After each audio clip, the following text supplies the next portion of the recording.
você vai entender como pode ganhar de 150 a 233 reais por dia de uma forma que ninguém está falando. Hoje são apenas 4 horas da tarde e eu já recebi mais de 5 mil reais sem precisar sair de casa. Pode mudar definitivamente a sua realidade financeira. Agora me responde rápido. O que você faria se caísse 233 reais na sua conta bancária todos os dias? Ou melhor, 7 mil reais todos os meses. Melhor de tudo é que a Shopee te permite fazer uma renda extra aí da sua casa. Você não precisa sair da sua casa para você começar a faturar. Tocando no botão aqui embaixo, você será direcionado à página para você realizar o seu cadastro. Viu como é simples? Agora é só tocar no botão aqui embaixo e vir fazer parte do meu time.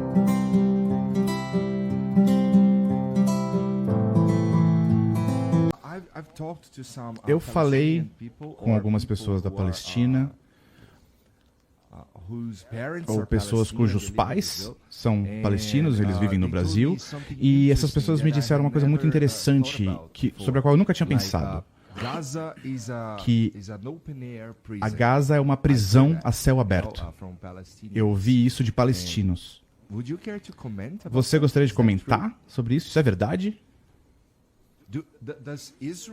E Israel realmente mantém os cidadãos de Gaza sob tanta pressão que parece ser uma prisão? Primeiramente, o conceito de prisão é um conceito relativo, porque a prisão verdadeira é você estar preso a uma certa crença. Vamos começar com isso. Quando eu estava na prisão, na terceira vez, eu era a pessoa mais livre que eu já fui na vida naquela época. E eu estava aí numa área cercada, pequena, com recurso nenhum, mas eu me sentia muito livre. Então, na minha experiência pessoal, estar emprisionado é quando você é vítima de uma crença do estabelecimento,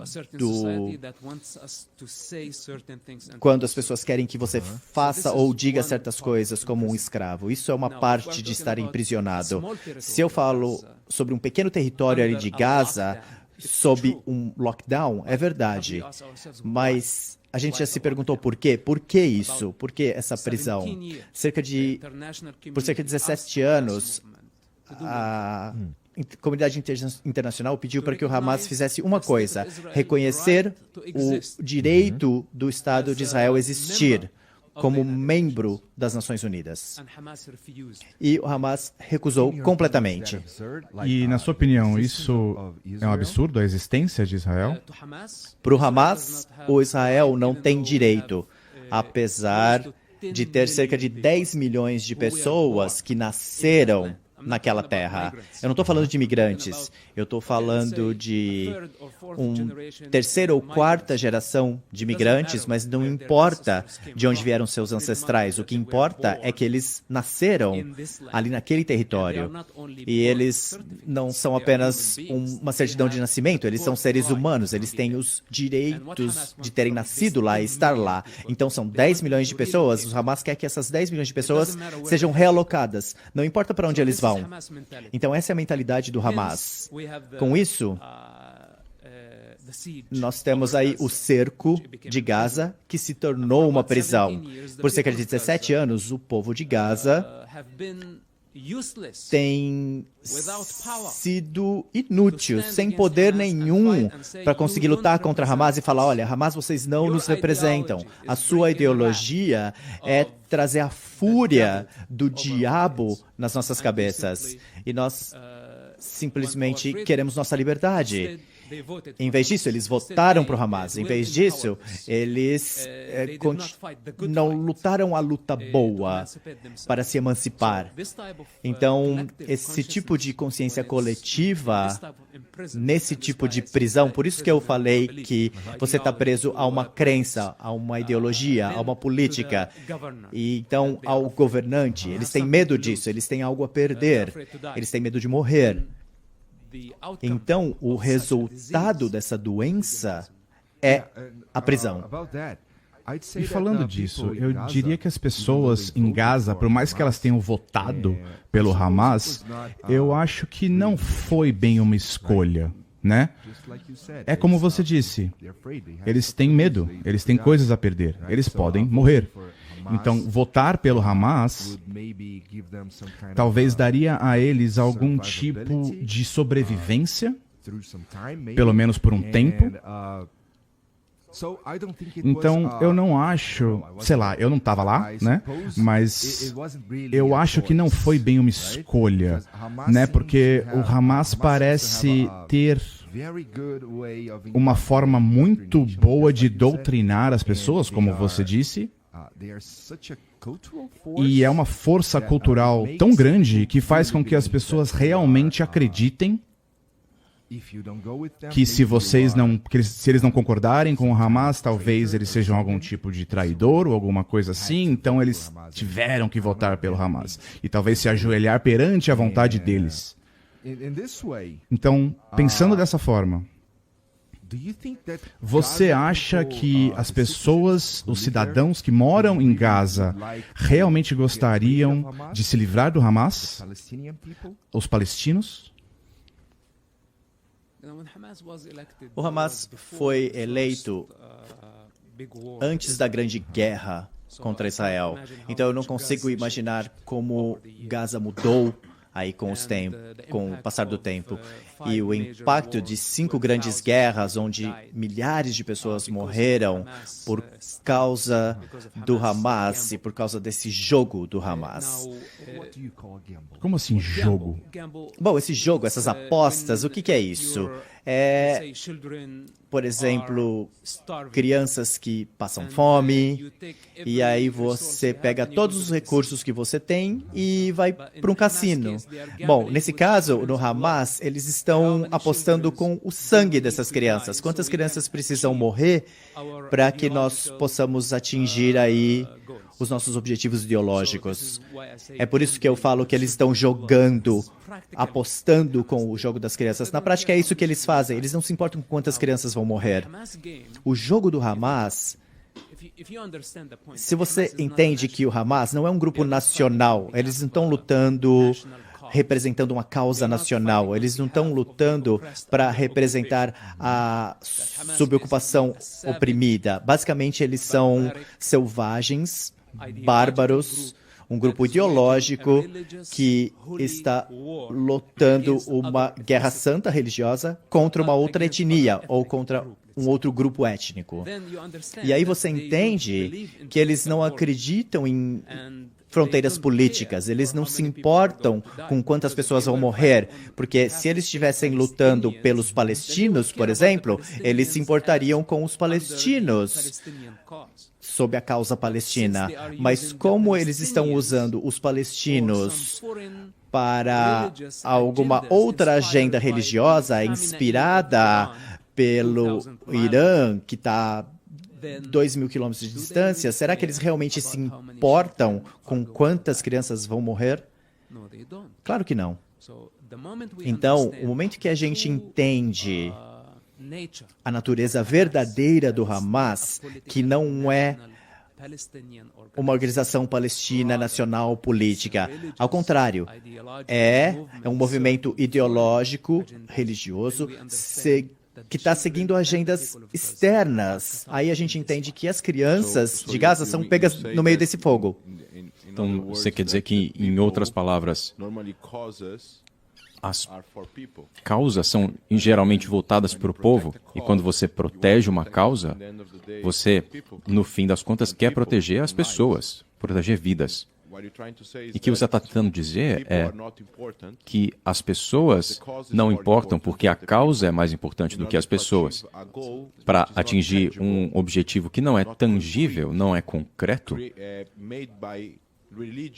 criado por uma ideologia fundamentalista e que as pessoas são só ferramentas. Com certeza. É outra forma de dizer, mas eu gostei da forma que você colocou. Forte essa. Mas, de certa forma, vamos dizer que Israel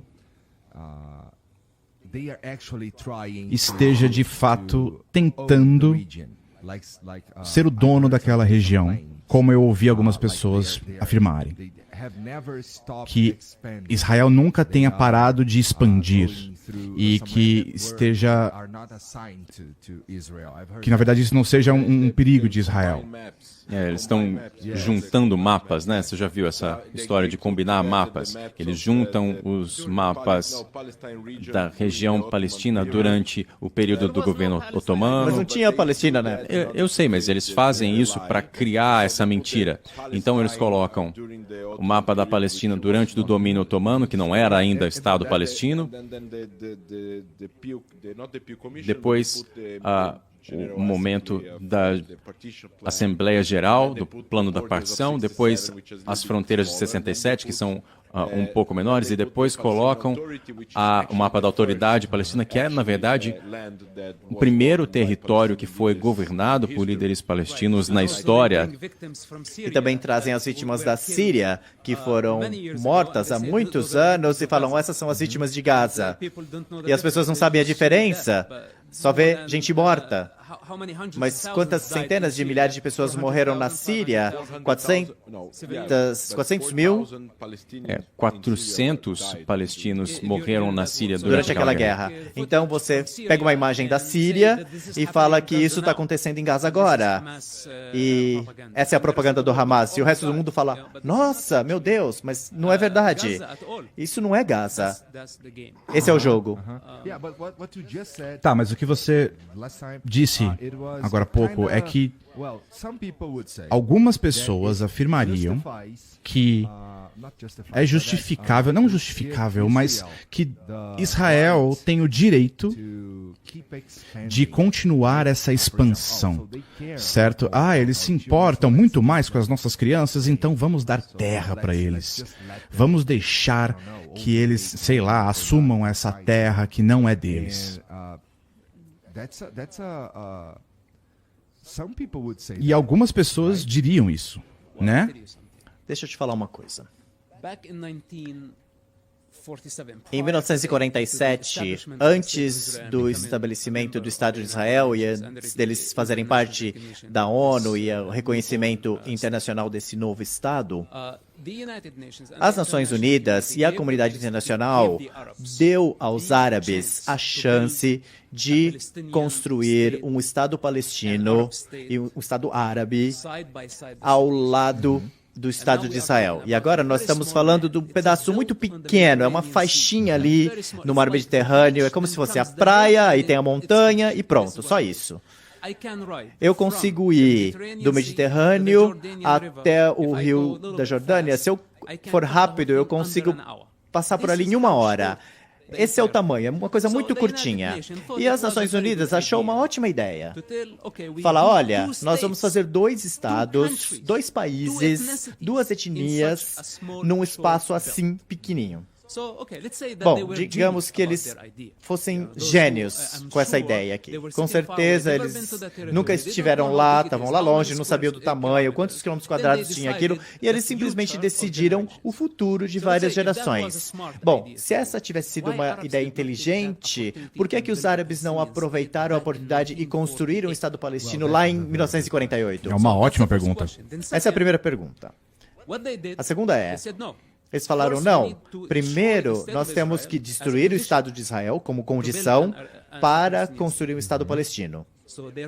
Então, o foco deles não era construir um Estado palestino ou uma nação palestina. O foco deles tem sido destruir o Estado de Israel, aniquilar o Estado de Israel. Eles voltaram em 1967, unidos, todos os países árabes. Israel era muito menor do que eles, numa tentativa aí de destruir o Estado de Israel. E aconteceu um milagre. Eles perderam a guerra e Israel, uma minoria, com um exército muito menor, uma nação contra centenas de milhões de árabes, eles perderam a guerra. Os árabes ainda não sabem como eles perderam essa guerra contra Israel. E provavelmente nem Israel sabe como eles ganharam essa guerra. Agora, o Israel, como resultado dessa guerra, controla o território onde a ONU propôs um potencial país árabe próximo ao Estado de Israel. e que é o West Bank. Essa é a região do Gaza, a Cisjordânia. Vou te fazer uma pergunta. Quem decide o futuro ou o controle desse território? Quem ganhou a guerra ou o perdedor que começou a guerra? Se nós queremos falar aí sobre justiça, na minha opinião, antes da guerra de 1967, sim, os árabes poderiam dizer, olha, esse aqui é um território, foi feita uma promessa para a gente pela comunidade internacional, mas eles escolheram a violência como a única opção. Não o diálogo, não a negociação, não a coexistência com Israel. Então, o Israel não é obrigado a negociar com os árabes em relação a esse território, porque o novo território aí, em 1967, era o território controlado por Israel como um resultado da sua vitória contra invasores que vieram do Iraque, da Síria, do Egito e de vários outros países árabes. Então, o Hamas hoje está repetindo o mesmo erro. Israel se retirou de Gaza há muitos anos. Tem uma praia lá, vamos fazer isso um paraíso. Mas eles não queriam reconhecer o direito de Israel existir. Então, a comunidade internacional não foi só Israel. A comunidade internacional manteve Gaza cercada até perceber que eles tinham que reconhecer o direito de Israel de existir. Mas, em vez disso, em vez de fazer a coisa do jeito fácil, eles repetiram os mesmos erros. Os árabes fizeram isso de novo, e que eles fizeram em 1940. Eles falaram, não, nós vamos invadir as comunidades e fazer uma limpeza étnica em todo mundo no caminho. E agora Israel fez o quê? Voltou para Gaza, tomou o controle de Gaza. Então nós fazemos a pergunta mais uma vez. Quem que vai escrever os termos para o outro? É o vitorioso ou o derrotado? Se Israel ganhar a guerra em Gaza, essa guerra, eu acho que eles vão ter o direito de decidir o destino de Gaza e decidir o destino da Cisjordânia. Então nós estamos falando sobre expandir o território, porque eles querem roubar o território dos árabes. Eu também ouvi isso. Só que do outro lado. Sim, é uma propaganda. Você comete o erro e aí você culpa a comunidade internacional e faz o papel de vítima o tempo todo. Mas vocês começaram esse caos. Vocês começaram com essa bagunça em 1967 e todas as guerras que seguiram. 99% das guerras árabes contra o Estado de Israel, os árabes que começaram. O que isso te fala? O Israel tem o poder. Se fosse para eles controlarem a Jordânia ou expandir os seus territórios através da força, eles poderiam ter feito isso há muitos anos. A questão é que esse argumento, que você chama de outro lado, ele também é um palestino, então não é necessariamente o outro lado. Existe o lado da verdade acadêmica ou simplesmente mentiras e besteiras. Israel saiu 80% de Gaza em 1995 e os outros 20% em 2005. Então, que espaço, que território é esse que eles estão tentando tomar? As pessoas dizem que Israel vai controlar Gaza mais uma vez e trazer uma sentença. Isso é uma besteira. Nada vai acontecer. Israel não vai controlar ou anexar a faixa de Gaza. Não há nenhuma legitimidade para fazer isso. Israel não quer isso. Não há vontade política para isso. Sim, mas ninguém consegue garantir isso. Como que a gente sabe? Politicamente. Israel não tem a intenção, mas eles também não sabem o futuro. Para os palestinos. O controle de segurança houve por alguns anos. Mas ninguém está pensando na possibilidade de como a guerra vai acabar, pois a guerra ainda não acabou. E se as coisas ficarem escalando, Israel vai ter que pagar um preço alto ali em Gaza com esses assassinatos em massa contra os soldados, ao passo que eles tentam restabelecer a ordem na fronteira sul. E se eles têm uma surpresa, uma arma química, por exemplo, que eles joguem aí numa cidade israelense, se o Irã se envolver na guerra, se o Hezbollah se envolver nessa guerra, nós vamos estar falando sobre uma guerra regional, pode ser a terceira guerra mundial. E depois disso, as coisas podem seguir um caminho que ninguém consegue prever hoje.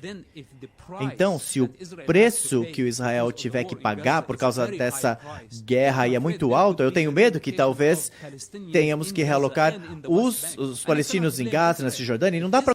Você vai entender como pode ganhar de 150 a 233 reais por dia de uma forma que ninguém está falando. Hoje são apenas 4 horas da tarde e eu já recebi mais de 5 mil reais sem precisar sair de casa. Pode mudar definitivamente a sua realidade financeira. Agora me responde rápido. O que você faria se caísse 233 reais na sua conta bancária todos os dias? Ou melhor, 7 mil reais todos os meses. Melhor de tudo é que a Shopee te permite fazer uma renda extra aí da sua casa. Você não precisa sair da sua casa para você começar a faturar. Tocando no botão aqui embaixo, você será direcionado à página para você realizar o seu cadastro. Viu como é simples? Agora é só tocar no botão aqui embaixo e vir fazer parte do meu time.